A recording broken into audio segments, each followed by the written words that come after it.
Hi అందరికీ, welcome to XISS cooking and blogs. నేను ఈరోజు బీట్రూట్తో లడ్డు ఎలా చేయాలో చూపిస్తాను. ఈ లడ్డు అయితే చాలా హెల్దీ. ఇది ఒకసారి తింటే మళ్ళీ మళ్ళీ తినాలనిపిస్తుంది.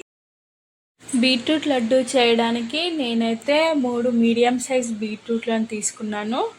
వాటిని ముందుగా పైనున్న తొక్కంతా తీసేసి పక్కన పెట్టుకున్నాను.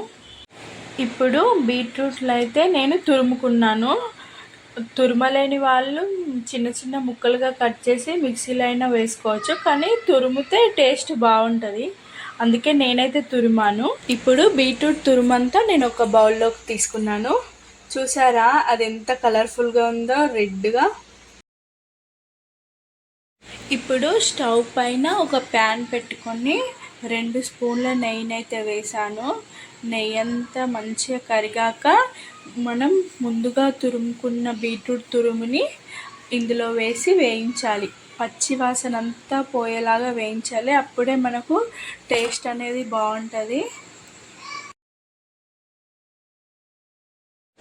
ఇలా వేపే కొద్దైతే కొంచెంగా రంగు మారుతూ ఉంటుంది.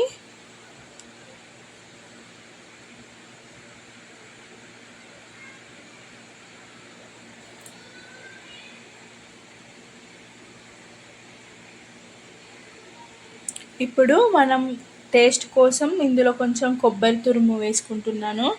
కొబ్బరి తురుము వల్ల చాలా బాగుంటుంది టేస్ట్. ఇది వేసుకుంటే వేసుకోవచ్చు, లేదంటే లేదు, కానీ వేసుకుంటే చాలా బాగుంటుంది. నేనైతే వేసుకున్నాను. ఇది మంచిగా దగ్గరికి అయ్యాక 1 కప్పు తురుముకి నేనైతే హాఫ్ కప్పు షుగర్ అయితే వేసాను.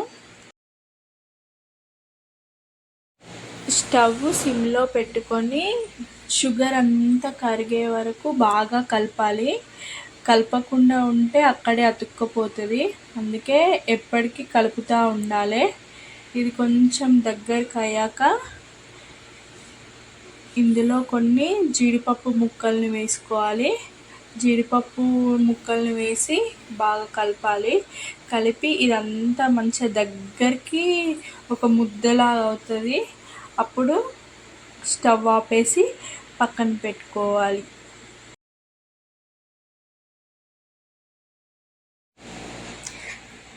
ఇది కొంచెం చల్లారాక వీటిని లడ్డూలాగా కట్టుకోవాలి. చూడండి ఎంత బాగా వస్తున్నాయో. టేస్ట్ కూడా చాలా బాగుంటుంది. మేమైతే ఎప్పటికీ చేసుకుంటూ ఉంటాము. వీటిని మీలో ఎంతమంది చేస్తారో కామెంట్ చేయండి. అంతే అండి, ఎంతో సింపుల్గా చేసుకునే బీట్రూట్ లడ్డు రెడీ.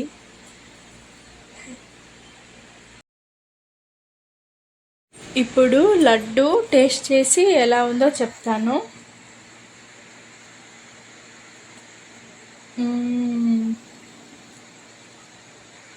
సూపర్గా ఉంది, నిజంగా చాలా బాగుంది. నచ్చితే మీరు కూడా ట్రై చేయండి. నా వీడియో కనుక నచ్చినట్లయితే సబ్స్క్రైబ్ చేయడం మర్చిపోకండి.